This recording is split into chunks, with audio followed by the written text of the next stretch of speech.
আসসালামু আলাইকুম। আশা করি সবাই আপনারা ভালো আছেন। আলহামদুলিল্লাহ আমি অনেক ভালো আছি। তো আজকে থাম্বনেল দেখে আপনারা নিশ্চয়ই বুঝছেন যে আজকে আপনাদের কি দেখাবো, আপনাদের সাথে কি আলোচনা করব। আসলে আমার এই বেগুন গাছগুলা এগুলো নিয়ে আজকে আপনাদের সাথে শেয়ার করব। তো আলহামদুলিল্লাহ আপনারা দেখতেই পারতেছেন আমার গাছগুলির কতটুকু গ্রোথ হয়েছে। মাত্র কয়েকদিন আগে আপনাদের সাথে একটা ভিডিও শেয়ার করছিলাম, এক সপ্তাহ আগে হয়তো হবে, তখন গাছগুলি কতটুকু ছিল। আর আলহামদুলিল্লাহ এখন গাছগুলির কী অবস্থায় আছে। তো এই বেডটা আমি একবারে নতুন রেডি করে তারপরে কিন্তু একদিন পরে কিন্তু এই গাছগুলো আমি এখানে লাগিয়ে দিয়েছিলাম। সেটার মধ্যে ছিল সবজির খোসা, কিচেন ওয়েস্ট যেগুলা, তারপরে একটু চা পাতা মিশিয়ে আমি কিন্তু এই বেডটা রেডি করছিলাম। এখানে কিন্তু আর তেমন কিছুই দেই নেই। আলহামদুলিল্লাহ মাটির উর্বরতা ভালো থাকার কারণে গাছগুলো কিন্তু এখন আল্লাহর রহমতে অনেকটাই ভালো হয়ে উঠতেছে। তো যাই হোক, এখন আজকে এর সামান্য একটু পরিচর্যা করব। প্রথম দিন দেখাইছিলাম যে আপনাদেরকে প্রাথমিক যে একটা পরিচর্যা আছে সেটা আপনাদের সাথে শেয়ার করছিলাম। তো আজকে আরেকটু পরিচর্যা করব। যে ফুলগুলি দেখতে পারতেছেন, আসলে আমি এখন গাছ থেকে ফুল নেব না। আগে যখন নতুন নতুন গাছ করতাম তখন দেখা যেত যে ছোট অবস্থায় যে ফুলগুলি আসতো সেগুলো নিয়ে নিতাম। তো তখন তো আর ভালো করে বুঝতাম না, কারণ এই ফুলগুলি যখন বড় হবে, এখন গাছটা বেড়ে ওঠার সময়, এখন যদি এই ফুলগুলো আমরা নিয়ে নেই, দেখা যাবে যে এখান থেকে যে বেগুনগুলো ধরবে, তো ওই গাছটা আর বড় হওয়ার দিকে কোনো নজর থাকবে না। তখন দেখা যায় সম্পূর্ণ শক্তিটা এই বেগুনগুলা ধরার জন্যই, বড় করার জন্য গাছ ব্যয় করে ফেলবে। তখন দেখা যায় যে গাছের গ্রোথ তেমন একটা হবে না। তো সেজন্য আমার গাছে যতগুলো ফুল ছিল বড় গাছগুলিতে, আমি কিন্তু সেগুলি কেটে ফেলছি। আর এগুলোর মধ্যেও ফুল আছে, ফুলগুলো একটু ছোট, আর একটু যখন বড় হবে তখন আমি এগুলো কেটে ফেলবো। আর কিছুদিন পরে একটু এটার আরেকটা যত্ন নেব, সেটা আপনাদের সাথে শেয়ার করব। তো এভাবে করে যদি আমরা একটু কেয়ার থাকে বা একটু যত্ন নেই, তাহলে কিন্তু ইনশাল্লাহ আশা করি গাছ আলহামদুলিল্লাহ আল্লাহ রিজিকে যা রাখছে ভালোই হবে আশা করা যায়। তো প্রায় সময় বেগুন গাছ শীতকালে, আলহামদুলিল্লাহ আশা করি গরমের চাইতে শীতকালে বেগুন গাছ করাটা একটু সহজ, কারণ শীতকালে একটু রোগবালাই কম হয় আর সিজনও থাকে।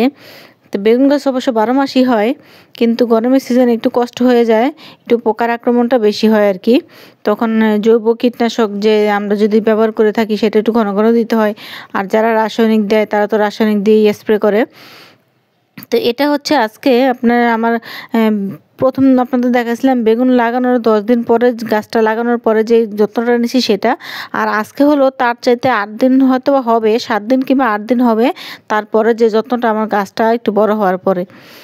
তো এই সামান্য যত্নই কিন্তু গাছগুলি কিন্তু চেহারা কিন্তু অন্যরকম হয়ে যায়। আর নিচের দিকে কিন্তু কোনো ব্রাঞ্চ আমি রাখিনি, কমপক্ষে 2 থেকে 3 ইঞ্চি কোনো ব্রাঞ্চ আমি রাখিনি, ছোট অবস্থায় সেটা কেটে ফেলে দিছি। তো আজকে বেগুন গাছ একটু এই সামান্য একটু যত্নের সাথে বেগুন গাছগুলোর সাথে সবগুলা গাছেরই একটু আমি খাবার দিব। তো খাবার বলতে তো একই জিনিস আপনাদেরকে আমি শেয়ার করছি, সেটাও দেখাবো কি। আর সাথে ছোট্ট একটা হারভেস্টও করে দিব। তো এই সিমগুলো যদি আজকে আমি হারভেস্ট করে না নেই, কিছু সিম আছে বেশিরভাগগুলো বিচি অবস্থা বড় হওয়াতেই আপনার শুকিয়ে যেতেছে, অনেকগুলো দেখা যায়। ওই যে উপরের দিকে খেয়াল করে দেখতে পারবেন যে অনেক বেগুন সিম আমার গাছে শুকিয়ে গেছে, মানে বিচি হয়ে গেছে। তো এখন যেগুলো আছে সেগুলো আমি উঠিয়ে নিব। উঠে এগুলো আবার আমার ঘরেও অনেকগুলো সিম হয়ে গেছে। 3 দিন আগে হয়তো বা সিম উঠাইছিলাম, তখন আপনাদের সাথে শেয়ার করছি, অনেকগুলো সিম আমি উঠাইছি। তো আজকে উঠাবো, সিম হারভেস্ট করব। লাউ আছে গাছে ছোট একটা, সেটাও হারভেস্ট করব। তো আমার এই ছোট্ট একটা সিম গাছ থেকে আলহামদুলিল্লাহ যে আমি এ পর্যন্ত কত পরিমাণে সিম পাইছি, এই 2-3টা গাছ, 4-5টা গাছ থেকে, সেটা কিন্তু আপনাদের সাথে কিন্তু আমি শেয়ার করছি।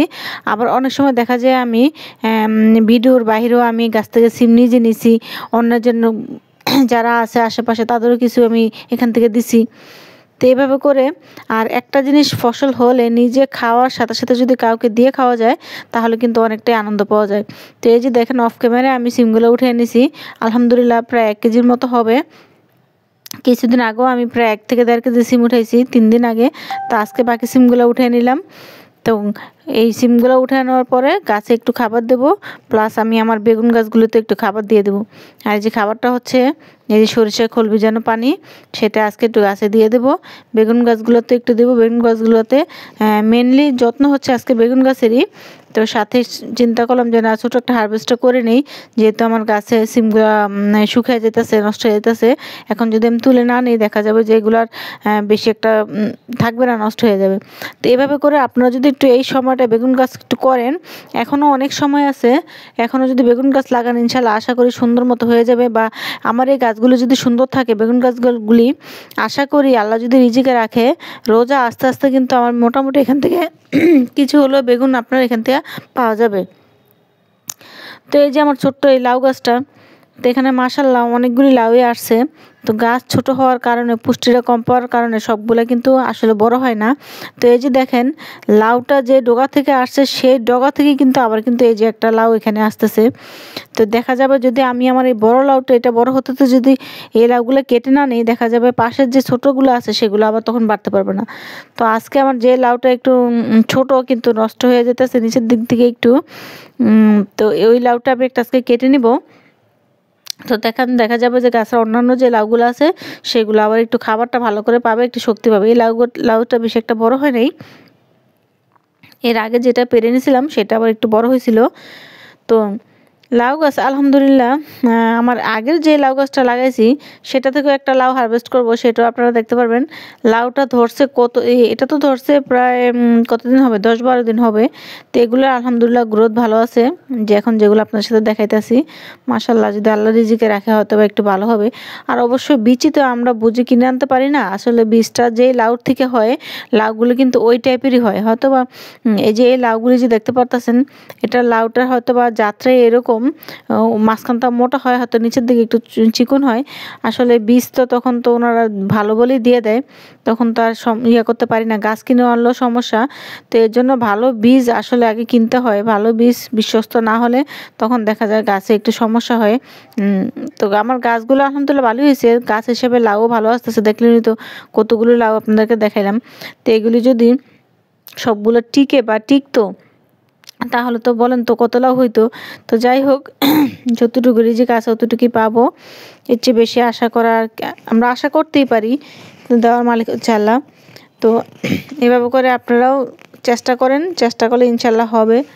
আর শীতের সময় বাগান, আমি সবসময় বলি যে যারা নতুন বাগান করতে চান, যারা গাছ লাগাতে আগ্রহী, এই শীতের সময়টা হচ্ছে সবচাইতে তাদের জন্য উপযোগী।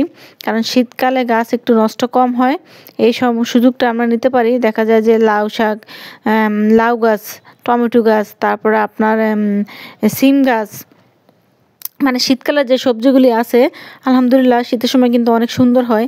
আর এখন যেহেতু জানুয়ারি মাসের শুরুতে কিন্তু ভালো শীত পড়ছে, তো এই শীত আশা করি ফেব্রুয়ারি মাস পর্যন্ত থাকবে। তো এখনও যারা লাগান নাই, এখনও সময় আছে, লাগাই দেন।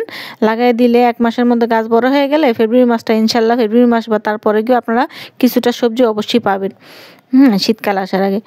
তো আলহামদুলিল্লাহ, এই যে গাছগুলি আজকে সবগুলা গাছ একটু খাবার দেবো। আর এই যে বলছিলাম আরেকটা লাউ হারভেস্ট করব, এটা হচ্ছে আমার আরেকটা লাউ এই বড় গাছ থেকে। তো যাই হোক, আপুর ভিডিওটা যদি আপনাদের ভালো লাগে, এই ছোট ছোট ইনফরমেশনগুলো যদি আপনাদের কাজে লাগে, তাহলে সবাই লাইক কমেন্ট শেয়ার করবেন। আর নতুন যারা আছেন তারা সাবস্ক্রাইব করে নেবেন, যারা করছেন তাদেরকে তো অসংখ্য ধন্যবাদ। সবাই ভালো থাকবেন, আল্লাহ হাফিজ।